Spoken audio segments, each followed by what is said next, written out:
बाबा हो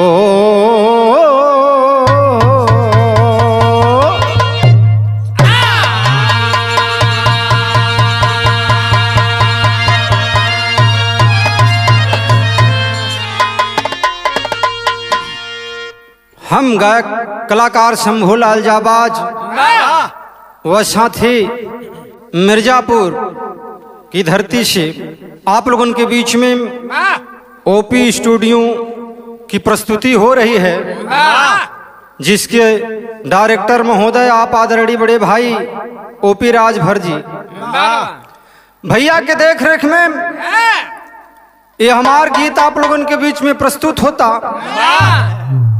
आशा ना पूरा विश्वास हो कि जैसे आप लोग हर कलाकार के आपन प्यार दुलार देहिला, ये लड़का के भी आप लोगों के आशीर्वाद मिली और इस बेटे को गवाने में परम आदरणीय परम पूजनीय अशोक कवि जी की आशीर्वाद है। और संगत कर रहे बड़े भाई हारमोनियम पर आप धीरज कुमार जी और ढोल पर छेदी भैया, कोरस पर सुभाष जी और सोनू जी, इधर संगत कर रहे कोरस पर बड़े भैया आप शीतल प्रसाद जी, और सहयोग के रूप में बड़े भैया आप गोला भाई उर्फ राकेश जी, और विजय जी महाजन सोनकर जी। हमारे बिरहे का शीर्षक है बाबा प्रेमनाथ जी का जीवन दर्शन उर्फ एक चमत्कार। आप लोगों के बीच में ये गीत जा रहा है, आप लोग पसंद करेंगे। कैसे मास्टर?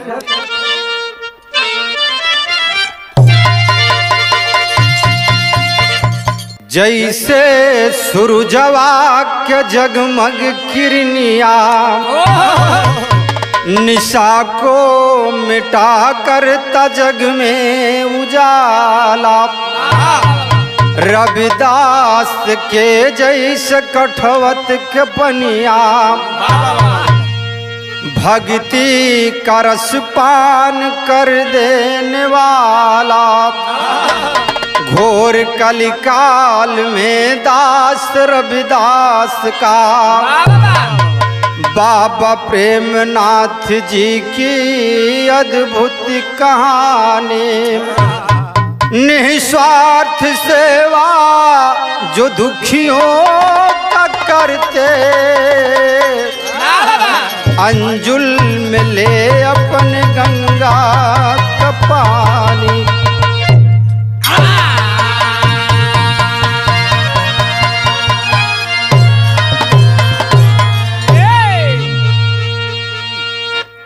एक लाइन गजल के अंदाज हो कैसे मास्टर?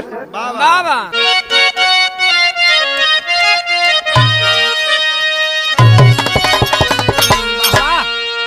यह गजल के अंदाज बा कि आदमी मुसाफिर है, आता और जाता है।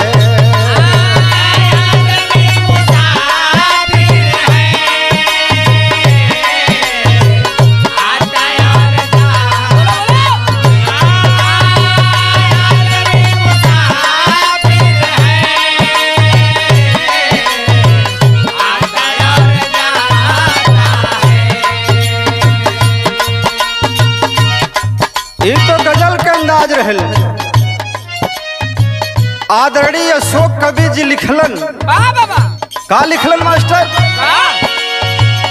दिल दुखी गरीबों का जो बना सहारा है,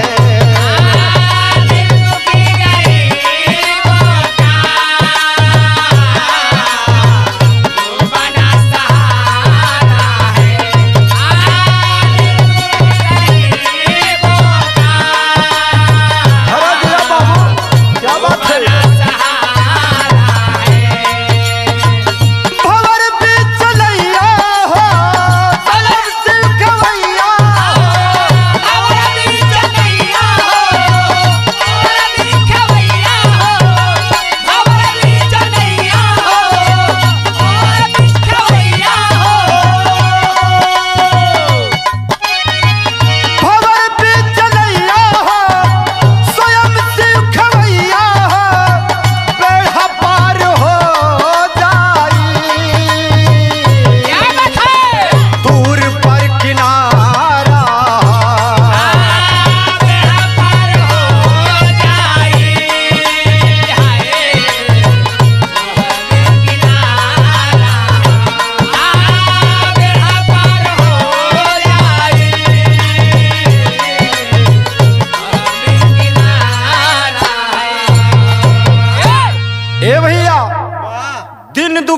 गरीबों का जो बना सहारा है बाबा बाबा प्रेमनाथ जी, जेकर महिमा पूरे पूर्वांचल में जानल जाले। आज जे भी दुखिया गरीब चरण में आवेला ये बाबू, ओकरे कष्ट के निवारण जरूर होला। कहानी के शुरुआत भइल कैसे मास्टर?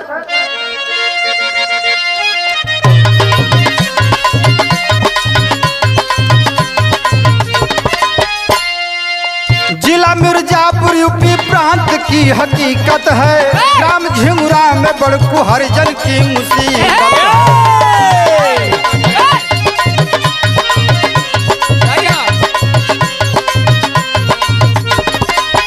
ब्लॉक पहाड़ी थाना पड़री के तराई में, गजब गरीबी पत्नी मखना के तरुआई।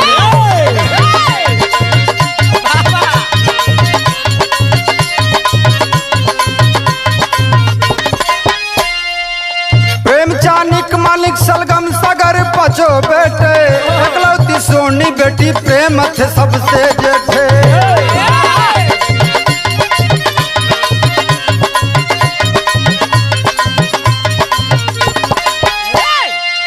धीरे धीरे बाबा प्रेमनाथ जब सयान हुए, नाग के रूप में सहारा तो भगवान हुए।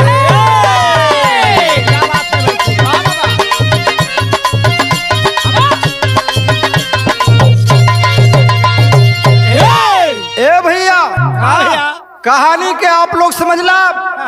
उत्तर प्रदेश के अंतर्गत एक जिला बतावल गई, जौने जिला का नाम मिर्जापुर और ब्लॉक पहाड़ी थाना पड़री के अंतर्गत एक गांव बतावल गई, जौने गांव का नाम झिंगुरा। झिंगुरा के रहे वाला बड़कू हरिजन के पास 5 लड़का बतावल गई। बड़े लड़का का नाम प्रेमनाथ, चानिक मानिक, सलगम सागर और एक बिटिया बतावल गई, जौने बिटिया का नाम सोनी रही। बड़ी गरीबी है बाबू। माई बाबू धीरे धीरे परिवार के पालस पोसत हूँ। लड़का धीरे धीरे जब सयान होत हूँ, ये बाबू गरीबी चरण सीमा पर हो। लेकिन मालिक का करिश्मा देखे भइल का एक लाइन तर्ज लगल मास्टर।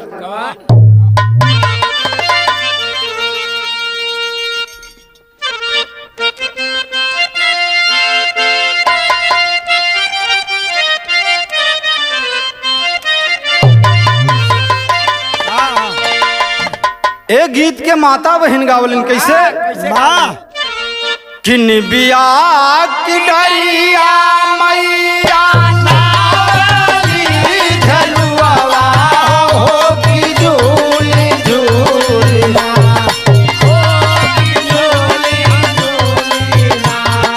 मैया मोरी गावली गीतिया हो की झूली झूलना।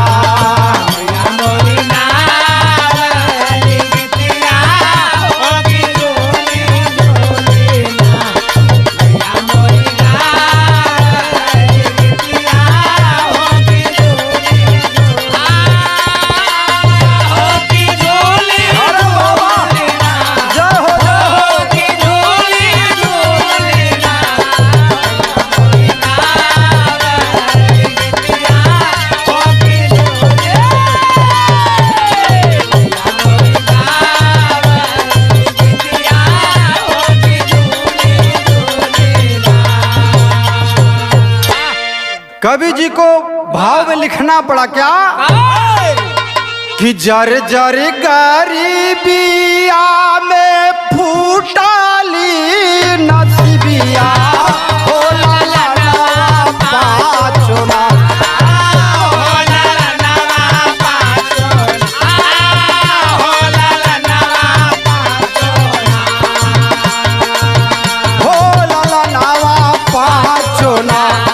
जुरे ना पेट भरे भोजन हो ला ला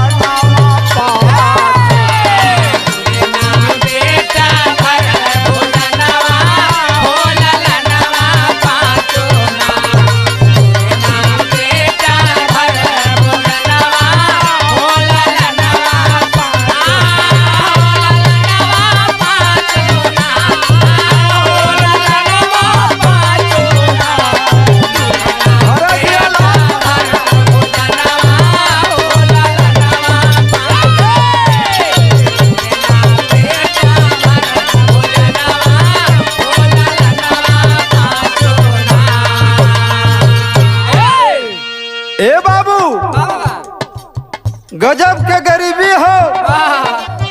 माई बाबू के साथ है वो पांचों लड़का भी दुख सहत हुन। कवि जी आगे लिखलन का भूख दुख झेल बाढ़े लागल सुगनवा हो ललनवा पाँचो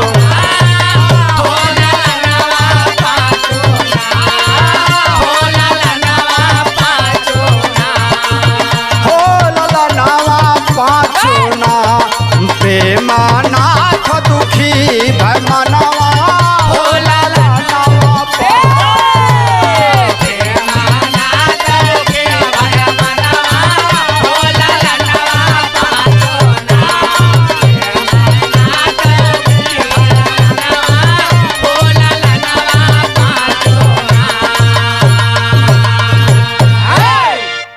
ए भैया माई बाबू के साथे उ पांचों लड़का भी कौनो दिन भोजन करत हूँ तो कौनो दिन बिना खैले सो जात हूँ। बारे गरीबी आगे कवि जी को लिखना पड़ा क्या प्रेम फेरी कारल बेसारात बनवा हो ललनवा पाँचों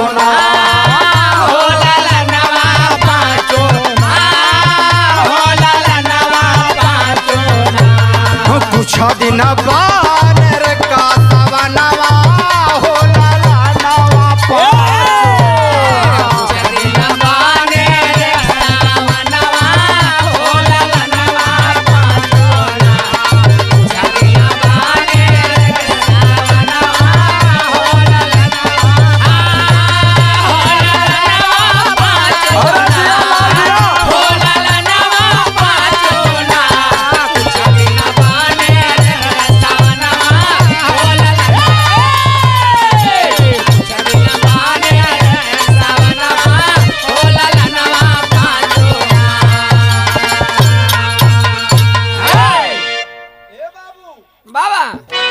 बड़कू हरिजन जी के परिवार धीरे धीरे बढ़े लगल। बाबा प्रेमनाथ जी कंधे से कंधा मिला के पिताजी के साथ मजदूरी के परिवार के भरल पोषण करे लगलन बाबू। तो कुछ दिन बिसारती सामान लेकर के बेचलन। धीरे धीरे सयान भैलन। मिर्जापुर शहर में जाकर रिक्शा चलाने का काम किए। इतना ना जब बाबा प्रेमनाथ जी और सयान भैलन तो शादी विवाह भेल। और वो शादी विवाह के बाद 7 लड़की के पैदाइश भेल। और धीरे धीरे परिवार आगे बढ़त तो देखें भैल का तर्ज लगल मास्टर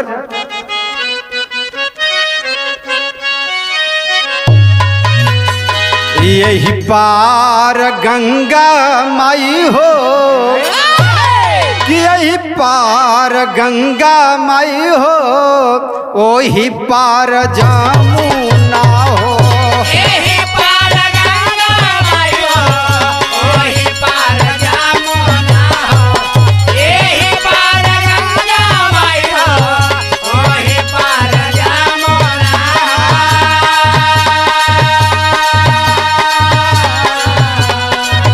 यही पार गंगा माई हो ओही पार जमुना हो। बिचवा में कवट मोर रजऊ डरवा डलला बिचवा में कवट मोर रजऊ डरवा डलला बिचवा में कवट मोर रजऊ डरवा डलला।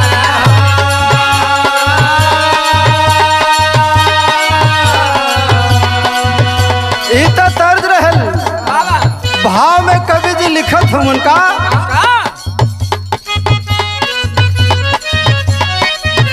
कवनो बहानवा हो शिव के रचनावा हो। कावनो बहानवा हो शिव के रचनावा हो। कावनो बहानवा हो शिव के रचनावा कवनो बहानवा हो शिव का रचनावा हो। डिम डिम डमरुआल का डमरुआ बा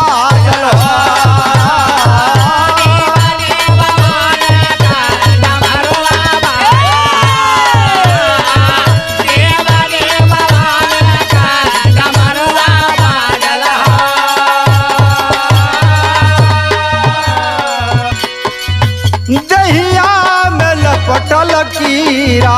देहिया में लपटल कीरा। अरे देहिया में लपटल कीरा। तनिको दर्द ना पीरा। तनिको दर्द ना पीरा। तनिको दर्द ना पीरा। सर पर बफा नवा हो देई के ज्ञानवा हो। हर भरा बसाना हो करके दियाना हो।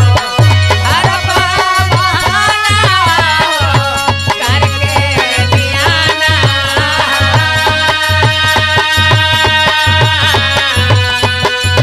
सर पर बफा नवा हो देई के ज्ञानवा हो। डिम डिम डमरुआ लेके डमरुआ बादल हो। जाए का डमरुआ बादल हो। डमरुआ लेका डमरुआ बादल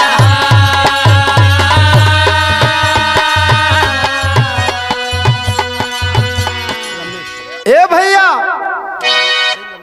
प्रेमनाथ जी विसारती सामान लेकर के ठेले पर गांव से बाहर चले पहाड़ी के तरफ। अब कुछ है दूर जब पहुंचलन पहाड़ी के तरफ, हे बाबू तू अपन ठेला खड़ा के सोचलन कुछ आराम कैल नहीं। तब तक के घटना घटल। घटना यह घटल बापू, एक बड़ा विशाल सर्प आता है और प्रेमनाथ जी के पैर से लपेटना शुरू किया और लपेटते लपेटते पूरे गर्दन तक लपेट लिया। और गर्दन पर लपेट के सर पर अपना फर जब फैलाया, ए बाबू मारे डर के बाबा प्रेमनाथ जी धरती पर गिर गिलन। जब धरती पर गिर गलन, वही आसपास तमाम महिलाएं घास कर रही थी, कुछ किसान खेत में काम कर रहे थे। जब आवाज सुनलन है बाबू, सब लोग इकट्ठा भइलन। जब इकट्ठा भइलन देखलन कि प्रेमनाथ जी के सर्फ लपेटे हो, तो बारे मालिक की करिश्मा, कोई ना कहत हो कि प्रेमनाथ जी के सर्फ लपेटे बा। सबके मुंह से केवल एक ही शब्द निकला कि भगवान भोलेनाथ प्रकट हो गए। भोलेनाथ प्रकट हो गए, भोलेनाथ प्रकट हो गए, ऐसा सभी ने कहना शुरू किया। देखते देखते बहुत ज्यादा तादाद लोगों की लग गई। और ए भैया, जब लोगों की तादाद लगना शुरू हुआ, 5-7 मिनट बाबा प्रेमनाथ जी के बदन में वो सर्फ लपेटे रहा। और 5-7 मिनट के बाद प्रेमनाथ जी के सर पर फन को अपने पटका आशीर्वाद दिया और पुनः प्रस्थान कर दिया। इतने में धीरे धीरे और कुछ समय बीतल, प्रेमनाथ जी के बेहोशी टूटल और पुनः अपने विसारती सामान को लेकर के घर वापस आ गए। जब घर अलन है भैया, दुखियन का ताता लगे लगे, बड़ी संख्या में लोग इकट्ठा होने चालू हो गए। तब भैल का कवि जी के लिखना पड़ा, तर्ज लगल भैया।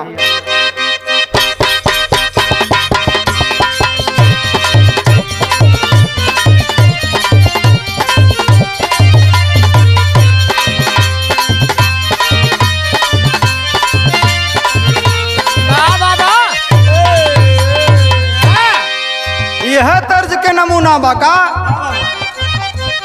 ना छप्पर न छानी सब कहे लायो घरदानी। अरे ना छप्पर न छानी सब कहे लायो घरदानी। अरे ना छप्पर न छानी सब कहे लायो घरदानी। ना धोती न कुर्ता सिर पे गंगा महारानी।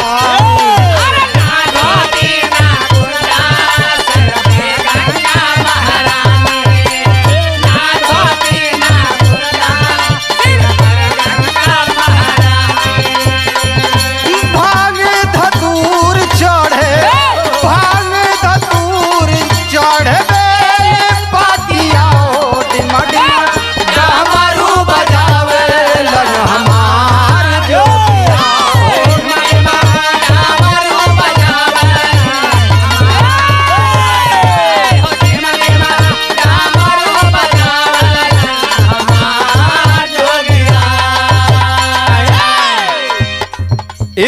दर्ज रहल। बाबा आदरणीय अशोक कवि जी को भाव लिखना पड़ा क्या?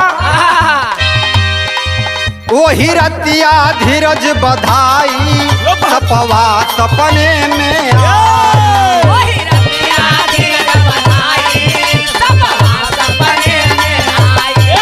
वही रतिया धीरज बधाई सपवा सपने में आई। सातों बेटी है देवी सत्यम जो भैरव भाई। सातों बेटी है देवी सातों भैरव भाई। सातों बेटी है देवी सातों भैरव भाई। हमारे भरोसे हाका हमारे भरोसे हाका गाड़ी बचवाओ नाम बढ़ी केहू पूछना बिगाड़ी बचवाओ नाम।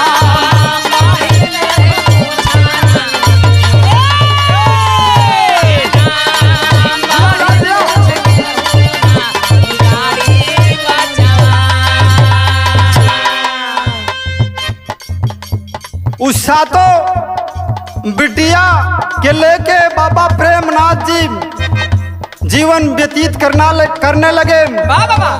और बिटिया बड़की बिटिया जब स्कूल जाए वह गांव के लोग ताना मारे कि का रे बच्ची बाबू तोर बड़ा जानकार बनले ना, काहे ना अपने हाथ पर अपने कलाई में राखी बांधे खातिर एक ठे भाई मांग ले। बाबा प्रेमनाथ जी आकर के जब बिटिया बतौलिस तो बाबा प्रेमनाथ जी चिंतित हुवन। वही रात में भोलेनाथ सपना दिलन कि अरे काहे इतना चिंता के लिए हुआ? सात बिटिया तो हर बेटी ना है नु देवी स्वरूप है। और एक लड़का का पैदाइश होके जात हो जौने कि कवि जी बतौलन कि भैरव भाई के रूप हो। और कवि जी लिखत हवन का प्रेमनाथ बाबा बने ज्ञानी ध्यानी योगी। प्रेमनाथ बाबा बने ज्ञानी प्रेमनाथ बाबा बने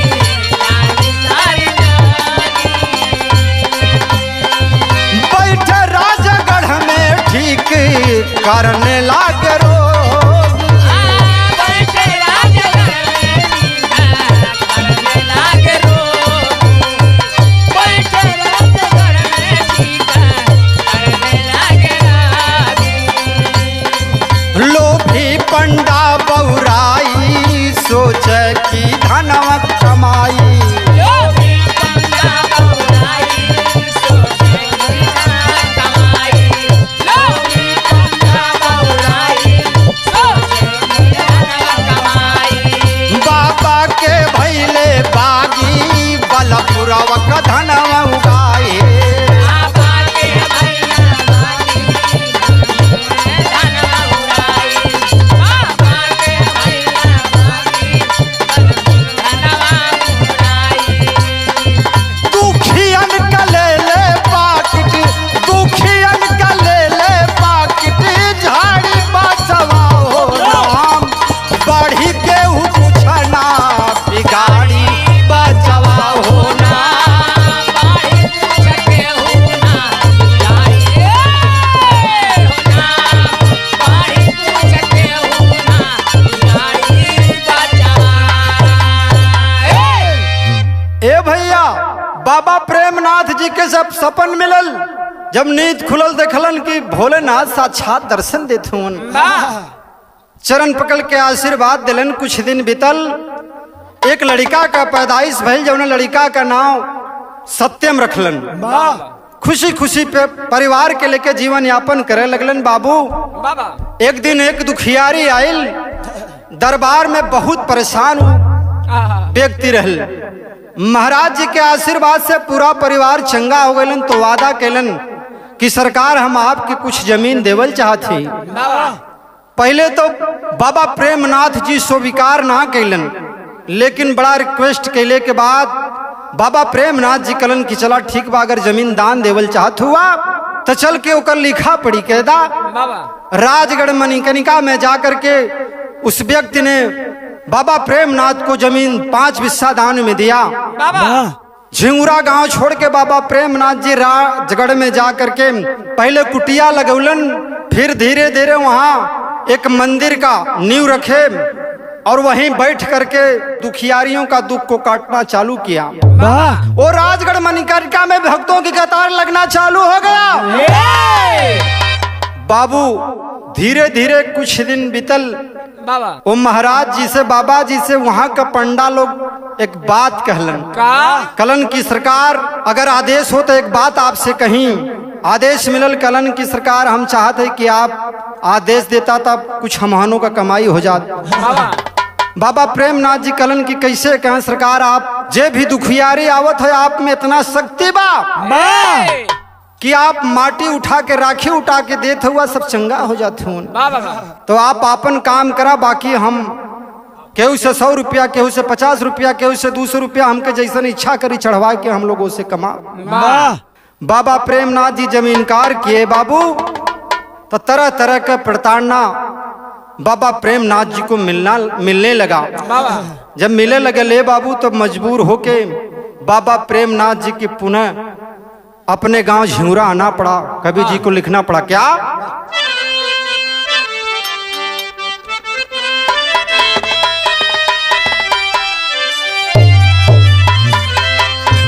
कि भुजंगा गंगा माई सारथी,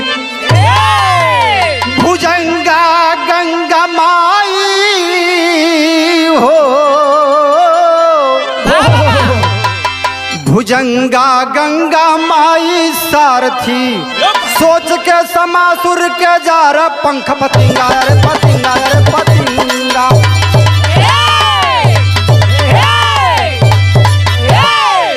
भुजंगा गंगा माई सारथी, सोच के समासुर के जा रे पंख पतिंगा।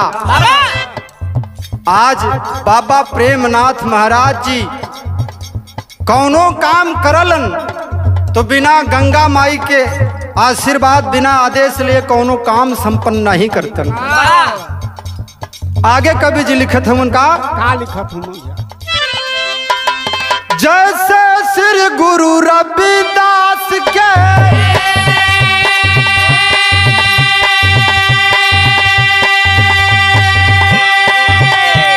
जान का दुश्मन बने हजार,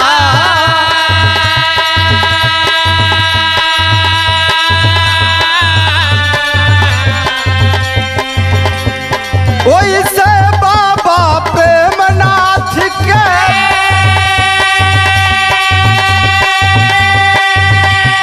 पाछे पड़ गई बदका।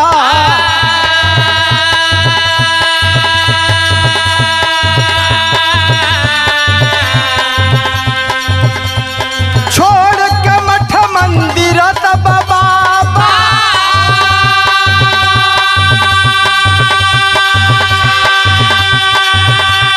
झिंगुरा गाँव को किए पया।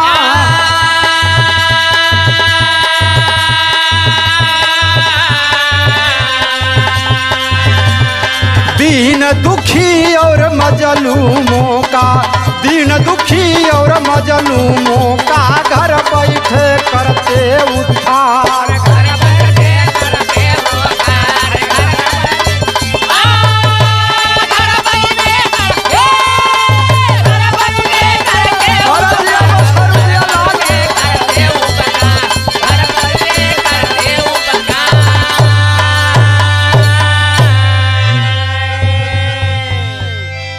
ए भैया जब राजगढ़ मणिकर्णिका से पुनः झिंगुरा गांव के अलन तो फिर भक्तन के दुख हरे चालू केलन।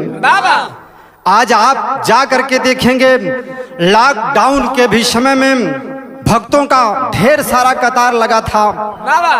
साक्षात हम और आदरणीय अशोक कवि जी जा करके वहां देख करके पुनः इस गीत को लिखना पड़ा। आगे कवि जी लिखत हूं उनका तर्ज लगल भैया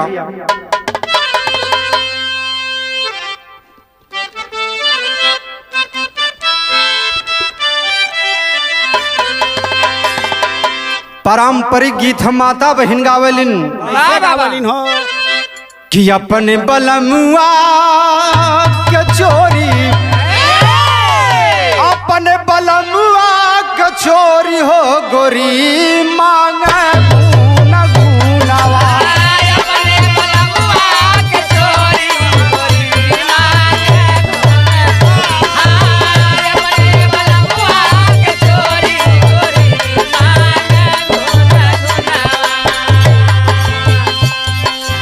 कवि जी को भाव लिखना पड़ा क्या?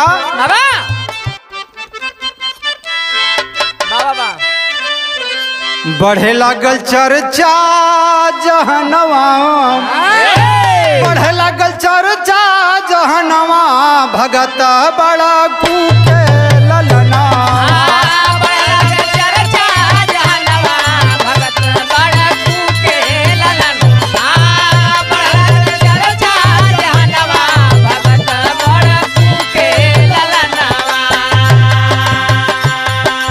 दुखियों का दुख भाव भक्ति सकाटे, दुखियों का दुख भाव भक्ति के साथ, दुखियों का दुख भाव भक्ति के साथ।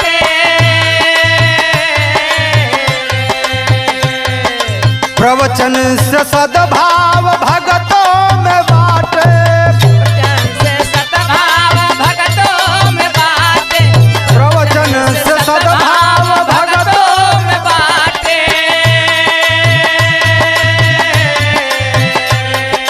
गंगा ककरया चवनवा, गंगा ककरया चवनवा, भगत बड़ा कूके ललना।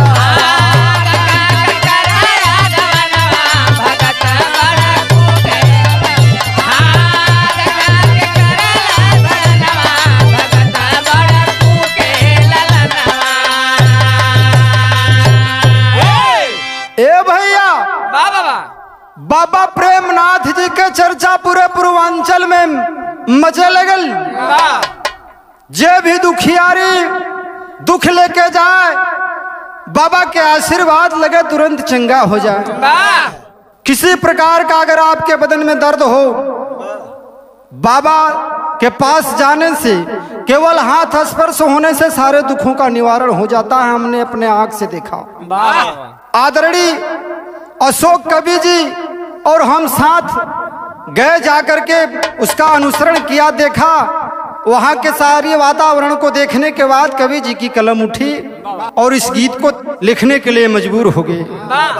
पापट में कवि जी को लिखना पड़ा क्या?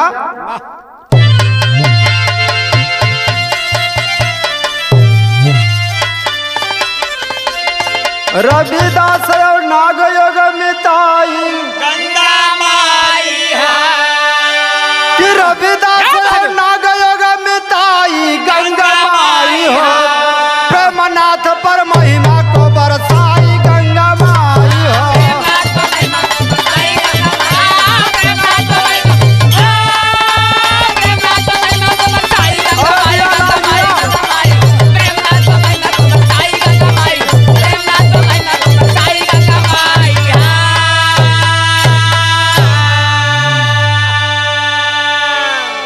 लंगड़ा लूजा डोल के जाते बाबा जी का महिमा हो, और पुत्र प्राप्ति बाझन के बाढ़ लागल गरिमा हो।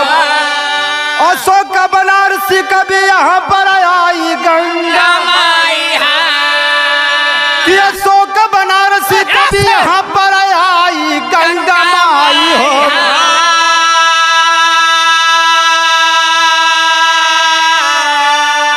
रचना कैला सर्वे लिस्ट जुटाई गंगा माई हो।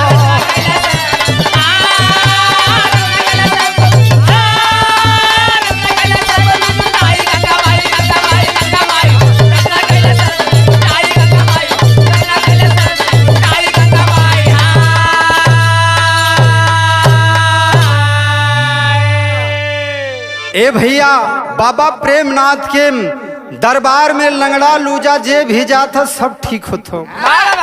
पूरे पूर्वांचल में बाबा प्रेमनाथ की महिमा को लोग गाना शुरू किए।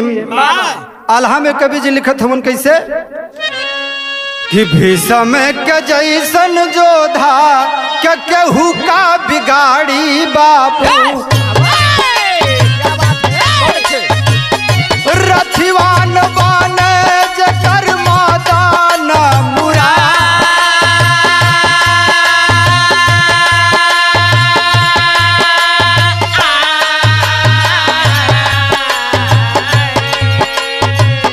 कैसे केहू मारी सत्य हुआन का परनवा पंचो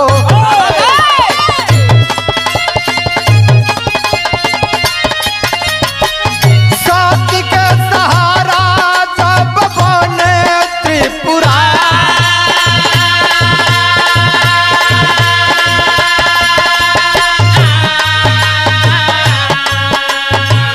प्रेमनाथ बाबा जी के मार के परनवा पंचो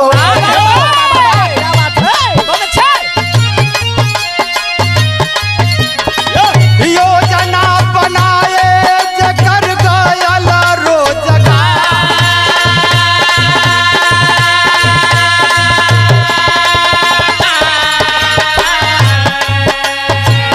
आधी रातिया के आए बाबा के भवनवा भैया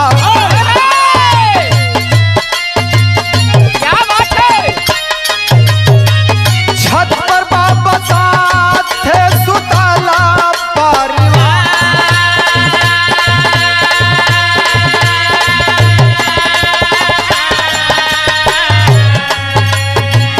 लेके हाथियार सब चढ़े छतव पे भैया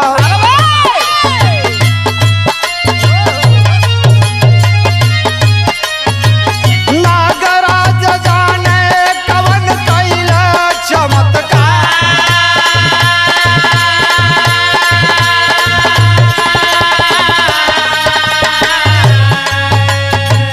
पपियन के पैरा तले सुते बाबा योगिया भैया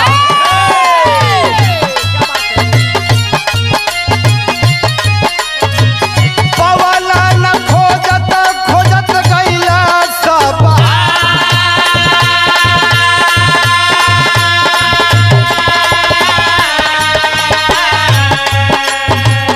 धन्य बड़ छोटकू धन्य तोहरो ललनवा साहेब धन्य मखना देवी धन्य हीरा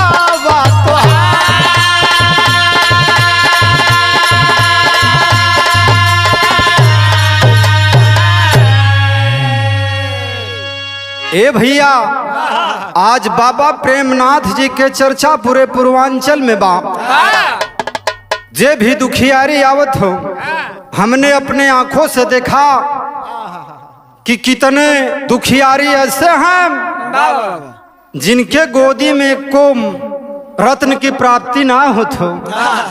ऐसे भी दुखियारियों का दुख बाबा प्रेमनाथ जी काटा करते हैं। ए भैया बाबा प्रेमनाथ जी के मारे खातिर उ राजगढ़ मणिकर्णिका के जवन पंडा रहलन जब झिंगुरा गांव के बाबा आइलन आज राजगढ़ मणिकर्णिका में भक्तन के कतार टूट गई कोई जाते ना हो। मंदिर का जो नींव पड़ल आधा मंदिर बनल आधा वैसे ही बा। पंडा बाबा का पीछा कैलन झिंगुरा गांव में एक दिन रात के समय छत पर हथियार लेकर के चढ़ गए और बाबा को खोजने लगे। खोजत खोजत थक गेलन। नागराज पता नहीं कौन ऐसा चमत्कार कैलन ए बाबू वही उलुगन के पैर तर बाबा प्रेमनाथ सोल हुआ लेकिन वो लोग पावत ना हुआ। तरह तरह के व्यंग बोलत हुन कि बबवा आखिर गईल कहाँ मिल जाता के बोटी बोटी काट दी। लेकिन बारे मालिक के करिश्मा खोजते खोजते थक गए लेकिन बाबा को पाए नहीं। आखिर जब धीरे धीरे सवेर होखे लगल लोग जब जागे लगलन तो सोचलन पापी कि अगर हम लोग भागते नहीं हैं तो लोगों के चंगुल में फंस जाएंगे। वो लोग भाग गए, बाबा प्रेमनाथ को मारने में असफल रहे। तब कवि जी को लिखना पड़ा क्या? खड़ी में कहना मास्टर।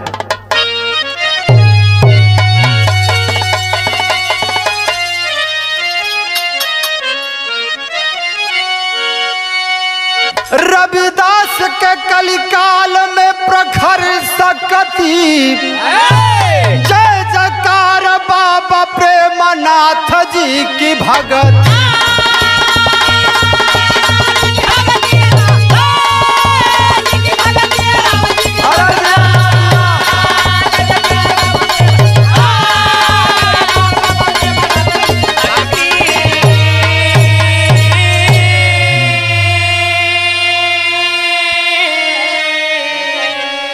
कि दूर दूर से दुखियारी बाबा के शरण में आते, और भक्ति का शक्ति पर बाबा कष्ट दूर भगाते।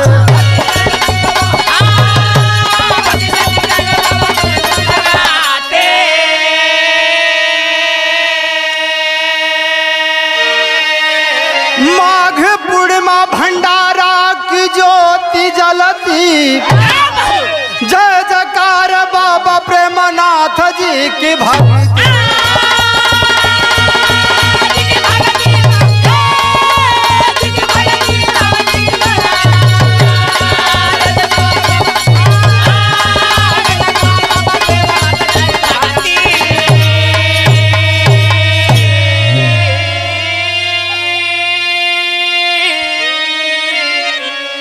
ए भैया, बाबा प्रेमनाथ के दरवाजे पर साल में 2 बार भंडारे का कार्यक्रम किया जाता है।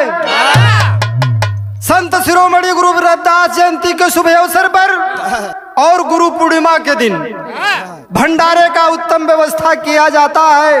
भक्त आकर के गुरु महाराज से आशीर्वाद लिया करते हैं। आखिर में गुरु घराने का परिचय कैसे भैया?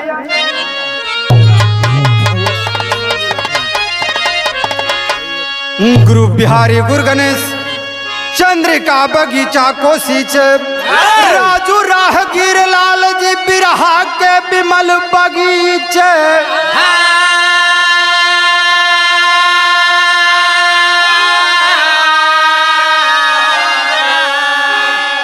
भुजंगा गंगा माई सारथी, शंभू कवि अशोक से बच के लेना पंगा। भुजंगा गंगा माई